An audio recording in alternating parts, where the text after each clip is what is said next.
गुरुजी मेरा एक प्रश्न है, हालांकि मैंने बहुत 2-3 विद्वानों से भी किया था, उन्होंने अपने अपने तर्क इस पे दिए हैं, बस आपके श्रीमुख से मैं सुनना चाहता हूँ। कहते हैं कि हम सब एक भगवान की कठपुतली हैं, जैसे वो नचाते हैं हम नाचते चले जाते हैं।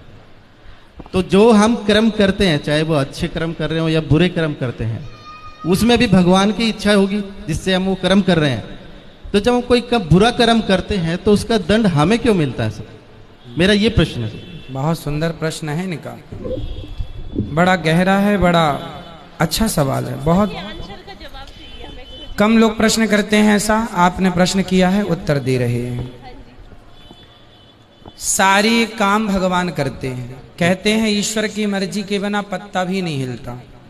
तो जब सब भगवान करते हैं तो फिर पापी व्यक्ति क्यों है? बिल्कुल बिल्कुल, है ना। हमने चोरी की तो फिर हमने वो भी ईश्वर की मर्जी से की, क्योंकि सब ईश्वर की मर्जी से हो रहा है। ये सवाल है आपका। जी जी बिल्कुल। अब उत्तर के लिए आपसे ही मैं प्रश्न करूंगा। जी बिल्कुल। आपकी एक गाड़ी है, माना कि एक कार आपकी है और आप मालिक हैं, कार के मालिक। आपने एक ड्राइवर लगा रखा है जी। आपने ड्राइवर से कहा कि गाड़ी लेके स्टेशन चले जाओ, गाड़ी लेके एयरपोर्ट चले जाओ, गाड़ी लेके मार्केट चले जाओ। तो आप जो कहते हैं आपका ड्राइवर वहीं ले जाएगा गाड़ी। जी। गाड़ी आपकी मर्जी से चलती है, चलाता तो ड्राइवर है पर मर्जी आपकी है, सही है? जी बिल्कुल। आपने गाड़ी एयरपोर्ट के लिए रवाना की, जा बेटा मेरे गेस्ट आ रहे हैं, जाओ एयरपोर्ट से लेके आओ। ड्राइवर गाड़ी लेके चला, आपकी मर्जी से जा रहा है। जी जी। पर रास्ते में वो गाड़ी को किसी डिवाइडर से ठोक देता है, तो गाड़ी का एक्सीडेंट हो गया, गाड़ी का नुकसान हो गया, गाड़ी क्षतिग्रस्त हो गई। तो क्या ये आपकी मर्जी थी? जी नहीं। आपकी मर्जी थी कि गाड़ी एयरपोर्ट जाए, पर गाड़ी का एक्सीडेंट हो गया, गाड़ी गड्ढे में गिर गई। ये आपकी मर्जी नहीं थी, ये मर्जी नहीं थी, ये गलती थी। किसकी? आपकी नहीं, ड्राइवर की। हाँ या ना? जी। ड्राइवर के पास दोनों थे, एक्सीलेटर भी था और ब्रेक भी था। क्यों नहीं हिसाब से गाड़ी चलाया? क्यों डिवाइडर में ठोक दिया? आपकी गाड़ी आपकी मर्जी से चलती है, पर जब उसका नुकसान होता है तो वो आपकी मर्जी नहीं होती है ना, वो लापरवाही होती है। उसी प्रकार ये संसार भगवान की ओर से चल रहा है, मालिक भगवान है, हम लोग केवल ड्राइवर हैं। हमारे पास ईश्वर ने विवेक दे रखा है। आपको पता है कि आपको गुलाब की सैया पर तो सोना है, आप कहीं गुलाब होंगे तो आप जाके उस गुलाब के ऊपर बैठ भी सकते हैं, खड़े भी, पर कांटों का ढेर होगा तो आप नहीं खड़े होंगे। आपको पता है कि ये गुलाब है, ये कांटा है, आपको समझ है कि सही है, ये गलत है। जब आपको समझ है तो आपने अपनी समझदारी से अपने मन को रोका क्यों नहीं गलत काम से? ईश्वर की मर्जी से संसार चल रहा है, आप और हम सबकी मर्जी में ईश्वर की मर्जी है। पर हम जो गलत निर्णय लेते हैं उसके लिए ईश्वर ने हमें स्वतंत्र, गाड़ी आपकी है, मालिक आप हैं, लेकिन ब्रेक एक्सीलेटर आपने ड्राइवर को सौंप रखा, भाई जहां जरूरत पड़े दबाते रहना। उसी प्रकार ईश्वर ने भी हमें बुद्धि देके स्वतंत्र कर दिया है कि जहां जरूरत पड़े वहां अपने हित में अहित में सोच लेना। आपको कहा जाए कुएं में गिर जाओ, आप नहीं गिरेंगे, आपको पता है ये गलत है। तो आपको स्वयं को ईश्वर ने इतनी पावर दे रखी है।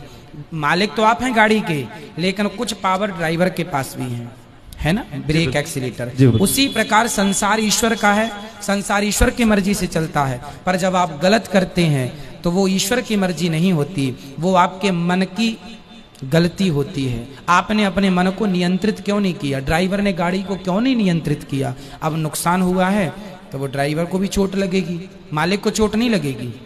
भाई एक्सीडेंट हुआ है तो चोट, मालिक तो घर में बैठा है, मालिक तो परमात्मा है। अब तुम ही ड्राइवर हो तो तुम ही भोगो फिर।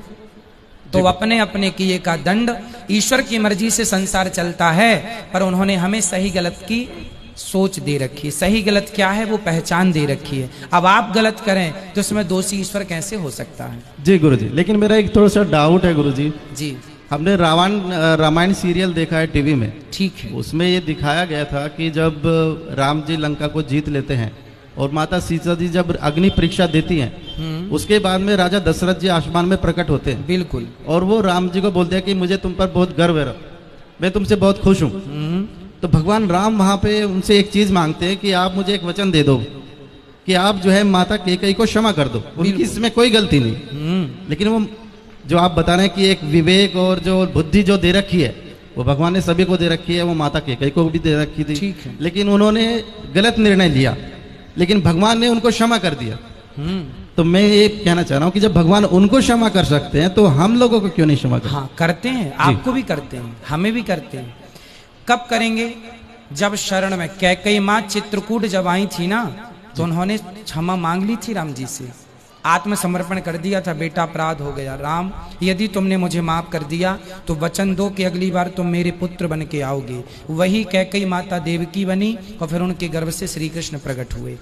तो भगवान कहते हैं तुम कितने भी बड़े पापी हो, यदि मेरे सामने आके आत्मसमर्पण कर दोगे और मेरे हो जाओगे, मैं भूल जाऊंगा कि तुमने कोई पाप किया है। ये बात लिखी है लिखित में सुनिए। सन्मुख होहि जीव मोहि जबहि, जन सन्मुख होई मतलब जब मेरे सन्मुख आ जाएगा, समर्पण कर देगा, तो जन्म कोटि करोड़ों जन्मों के पाप मैं भूल जाऊंगा।